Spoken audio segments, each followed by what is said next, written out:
Welcome to another KDevOps.com feature. Today we're going to be discussing operations, specifically some tips to be an effective operator, as well as a deeper look at my thoughts on incident lifecycle and incident lifecycle management. I've talked a lot about development on this blog, and so I wanted to change gears a little bit and dive into ops. And foremost, I guess, what is operations? When I'm talking about operations, what I mean is managing a software service or software product at a company. This is a team of people with systems and infrastructure skills as well as development skills. And I didn't really have much exposure to operations or configuration management before I joined Cloud. And when I was put into the rotation, it was really one of those periods in my life where I learned more faster than any other time. And it really changed the way I develop software and cemented the skill set that makes me an effective engineer today. And I guess the big thing about operations is it's a responsibility.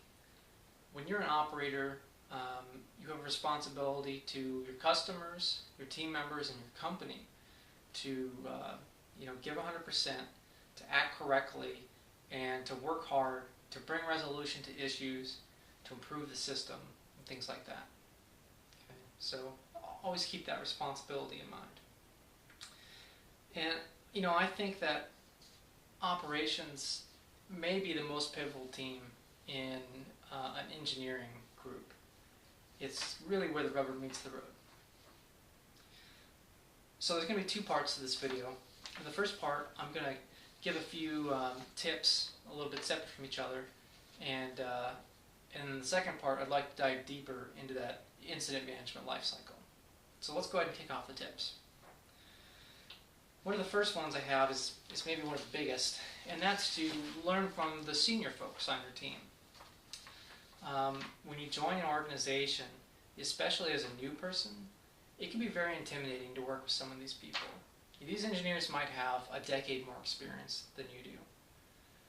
But by engaging these people either through a shadowing experience or maybe joining their rotational team, I think you'll really go farther and avoid the temptation to perhaps join a friendlier team when you do have an opportunity to sit with somebody more experienced. It will really transfer to you, and you'll find yourself ramping up quickly to be effective.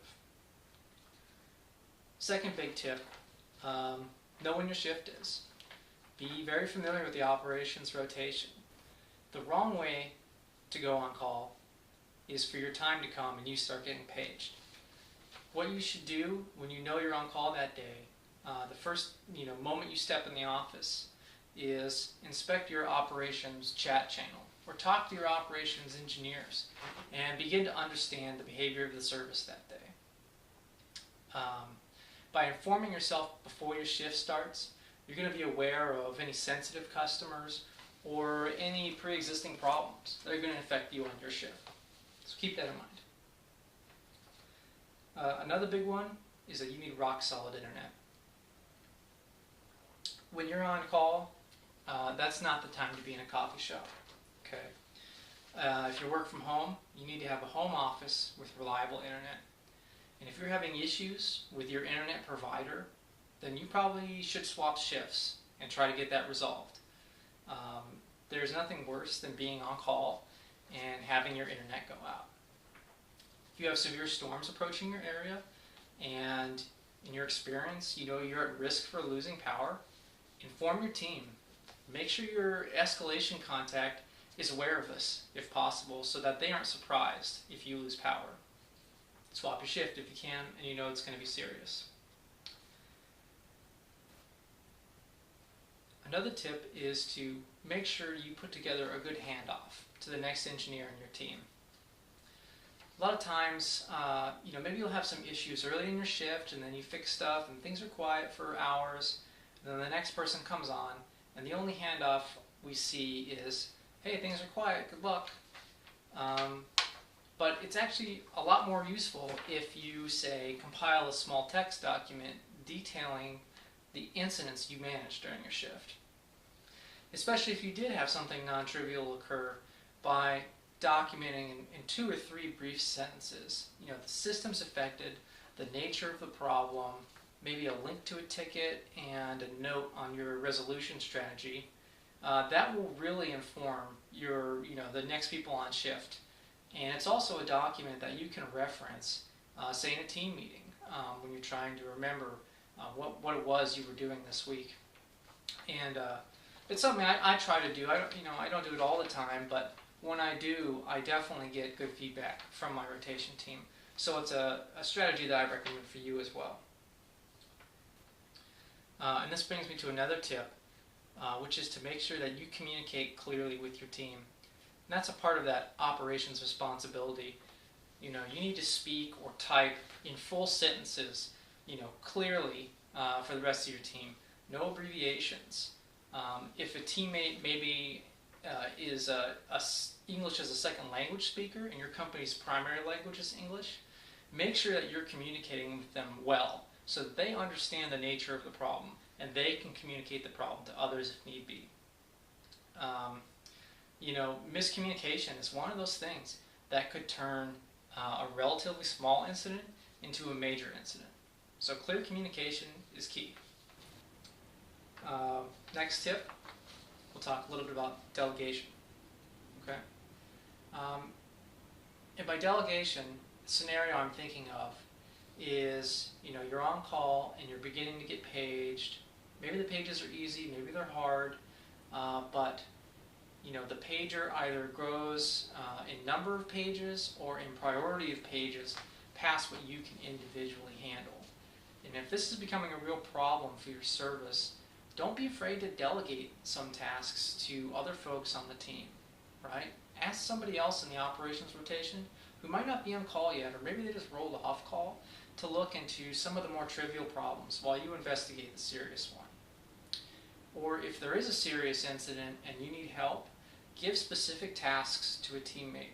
For instance, if you're logged into a system and monitoring metrics, maybe ask somebody else to look through the system logs in your log aggregation engine. This could save you time. Parallelizing some of these tasks will bring a shorter time to resolution for an incident. Next one is kind of a big one. I want to talk about escalation. When do you escalate a problem? Well, I'll tell you when not to escalate a problem is when you receive a page and you do a quick read through of the playbook and you don't understand it. That's a bad reason to escalate. Take your time to read through whatever documentation about a problem type that your team offers and make an effort to gather information about a problem. You might not be able to solve it, but the metrics, logs, previous support cases related to the incident that you gather will better inform somebody if you do need to escalate. And oftentimes you might find that by doing that investigation, you start to uncover the nature of the problem and perhaps are able to solve it yourself, even though you didn't think you were able to before. Make sure you're fully utilizing your tools as well. If your runbooks mention some tool that you're not familiar with, read the man page, right? Read the help output for that command, and that can help inform you. But also, don't be afraid to escalate. The job of the ops team is to handle these incidents, and the job of your escalation contact is to be that backup for you. And sometimes it feels pretty crappy when you need to wake somebody up in the middle of the night to resolve an issue. But I know I feel, and I'm pretty sure that others feel, that they would rather become involved to quickly resolve an incident or better understand a serious problem than for it to go on for an unnecessary amount of time when their involvement could have closed out the issue. So don't be afraid to escalate. So that's the end of some of the tips I put together. They're not all-encompassing, but especially for new people, I want you to keep these in mind while you're doing your job. And I think if you follow them, you will really go far in your operations career. But let's get serious. Let's talk about what to do when shit hits the fan. You have a serious problem, okay? I'm talking about something that's heavily impacting your service internally or heavily impacting a customer. Maybe an important customer. Maybe a huge customer. Okay? And this is where I think an operator who's good at their job really shines. Okay? And I'm going to divide the incident life cycle into 3 stages, and we'll kind of dive into each of these stages individually. The first stage is discovery. This is when you first become aware of a problem and you begin to gather information. The second stage is action. And this is probably the meat of your time spent on the problem. This is when you're working systems and you're gathering more information, you're communicating with the team, perhaps communicating with the customer about this issue, and you're working towards resolution. Okay? And then finally, there's a review step, which I think it really is perhaps one of the most important parts. This is where you're gathering information about the troubleshooting process that you use to resolve a problem, updating tickets, helping people with RCAs, and improving docs, tools, things like that. So let's dive a little bit deeper here, okay? Let's talk about discovery. So discovery can be a little tricky, especially if you get the shit hits the fan issue. Sometimes you feel like reaching out and just grabbing the most senior person you see, but don't do that. Take time to cover the background of the problem. And depending on the type of incident, this discovery phase might last 30 seconds, or it might last a half hour. But the more complex the issue is, the more responsibility that the operator has to gather as complete a picture of that problem as possible. Because for a truly serious incident, you're going to be communicating with other people in your team and people outside your team, possibly all the way up to executives. So you need to have a clear picture of the problem before you begin to communicate it, because again, that miscommunication can make something much more complicated or much worse. If you send an operator down the wrong path to resolution, it might further affect your system. Or if you have misinformation scraped by a support person, they might miscommunicate with the customer, and that erodes customer trust. So I can't stress enough, during this discovery phase, gather information. Okay? Now the next big one is the action phase, and it is a big one. And this is the one where you're fixing the problem. And I'm going to keep it very generic, so that's all I'm going to say. You're working the problem. You're applying your analytic reasoning and you're examining problem data in order to effect a solution. Okay? And this is also the period of time where you are communicating with other team members. Because of that discovery phase that you went through, you have enough information to communicate clearly about the problem. This is where, depending on the incident, you might speak to other operators. Perhaps you need to delegate or escalate. Or you might speak to managers, right? You might speak to your support or operations manager so that they can inform the customer of an issue before the customer comes to you. I mean, that's a powerful thing. Even if you weren't able to prevent the problem, if you're able to inform the customer clearly of the nature of the issue, you're going to have more customer trust as an outcome than if the customer discovers the issue and complains to you. Okay. I mean, that's really it. It can go on for a while in the action phase, and you're going through this process of working and communicating. But finally, you resolve the issue. Okay. And maybe the action phase is the largest phase, but I think the review phase might be the most critical. And it's also the one that engineers love to gloss over. And it's the one that I think is maybe almost most important for management. In this review phase, what you might do after initially resolving an issue is look back through all of your chat logs, all of your interactions with systems, or any metrics that were useful. You should gather that information and place it somewhere central, like a ticket for that problem. Things like tools like Slack have a searchable history, but it's going to be much easier for other folks or even yourself in the future to review this issue if you've gathered that information to a central location. So I highly recommend doing that. One big thing in the review phase is often the need for a root cause analysis. And as an engineer, I will tell you, others will tell you, sometimes there is not a root cause, especially if you're talking about distributed systems. I mean, that's complex interactions between software and hardware and multiple machines over a network. That's a hard problem, and sometimes there is no root cause. But it doesn't mean that you shouldn't do one and you shouldn't review the information you have. And and managers rely on RCAs, right? Your manager might be communicating with executives about this problem if it was serious enough. And that RCA that you help generate is going to be their guide to communicating with an executive, okay? So your RCA needs to be informed, it needs to be correct, and it needs to be brief about this problem and resolution. You should document the start and stop times of an incident because this is the time to resolution, which is an important metric for the operations side of the business, okay? You need to have the problem context. Why and how did this happen? Was it something caused by the customer misusing the system? Was it caused by a failure of a component in your system? Or was it just caused by a bug in your software stack? You need to include the context, the cause of the problem, as well as the information leading to resolution. And you also need to include how to prevent this from ever happening again. A lot of times that might be the important deliverable for an RCA.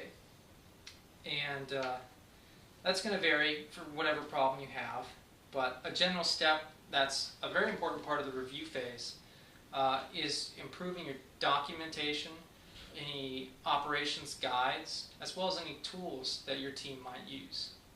And this will kind of inform the how we prevent this from happening again.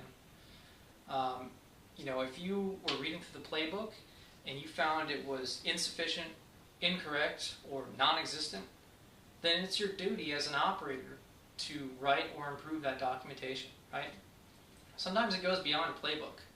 I've been involved with sufficiently complex integrated systems that people outside of that development project have a hard time navigating the stack, okay? And, I end up writing 10 or 15 page guides on how and why the software exists, failure modes, troubleshooting tips, locations of logs, things of that nature. By providing those guides, you're going to reduce the frequency with which operators have to come to other teams to ask questions. You're going to make them more self-sufficient, which is awesome in the long run. And then a very important part of this phase is improving your tooling. And this gets into maybe the DevOps culture a little bit, but if you take all this information, you have your troubleshooting process, you have the RCA, and you went through the resolution of a problem, it can be very helpful if you update or write tools to help when this type of incident occurs again. And I don't think it's crazy to say that you could take an incident that took hours to resolve and change it into one that takes seconds to resolve with the right tooling or automation. Okay? So that's the review phase, and it's extremely important. There's one more thing you need to remember about operations, especially a serious problem, is that as an operator, you need to rest. Okay? It can be very stressful dealing with a complex issue, and it's very draining. And, at the same time, sometimes you feel really good when you're helping your team out. But even though, you're feeling good solving problems, you have to be careful about staying up late, things like that. The stress is going to add up. So especially after a big incident, make sure you're sleeping well. Make sure you're getting some exercise. If you've been tied to the desk all day, just go for a walk, right? You're going to feel a lot better mentally as well as physically, all right? Be refreshed for your next day, whether that's another operation shift, a development day, or your time off, Okay, so rest is extremely important. So that's pretty much what I had today. We covered some more basic tips, and we also dove a little bit into the incident management lifecycle for a complicated or serious issue. I really hope this information is going to be helpful to you all, and I know it was very interesting and helpful to me to actually write this down and say it on video and think about a formalization of my own approach to operations. Thank you for watching, and I really look forward to seeing you next time on kdevops.com. Cheers.